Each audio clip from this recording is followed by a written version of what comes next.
একজন বাস লাভার। বাস লাভিং আমাদের পেশা না, বাস লাভিং আমাদের নেশা। মেয়েদের যেমন জুয়েলারি, কসমেটিক্স, লাক্সারিয়াস প্রোডাক্টসের প্রতি একটা অ্যাট্রাকশন থাকে, সেগুলো দেখতে ভালোবাসে, এগুলো নিয়ে ডিসকাস করতে পছন্দ করে, রিভিউজ চেক করে।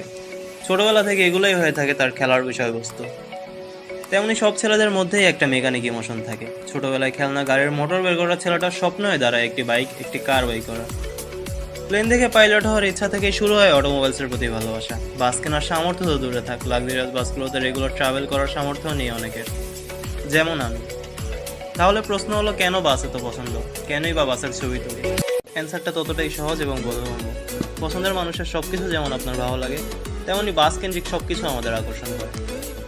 বৃষ্টির দিনে আপনি যখন প্লেলিস্টের ফেভারিট গানটি হেডফোনে শুনতে পছন্দ করেন বাসে, তখন আমাদের কাছে বেটার অপশন মনে হয় হেডফোনটি রেখে হিনো ওয়ানজে ইঞ্জিন সাউন্ড শোনা।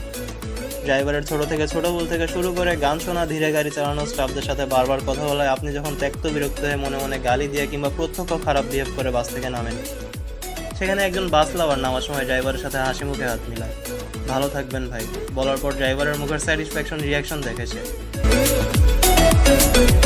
বাস লাভারদের দিনটা শুরু হয় হাইওয়েতে। বাসের ছবি তোলার সময় একটা আনন্দ, স্টাফরা যখন ছবি তোলা দেখে রেসপন্স করে তখন আরেকটা আনন্দ, সন্ধ্যাবেলা ছবি এডিট করার সময় একটা আনন্দ, এবং রাতে ছবি পোস্ট করার সময় আরেকটা আনন্দ। সব মিলিয়ে বাস লাভিং এর মতো আনন্দ যেন আর কিছুতে নেই।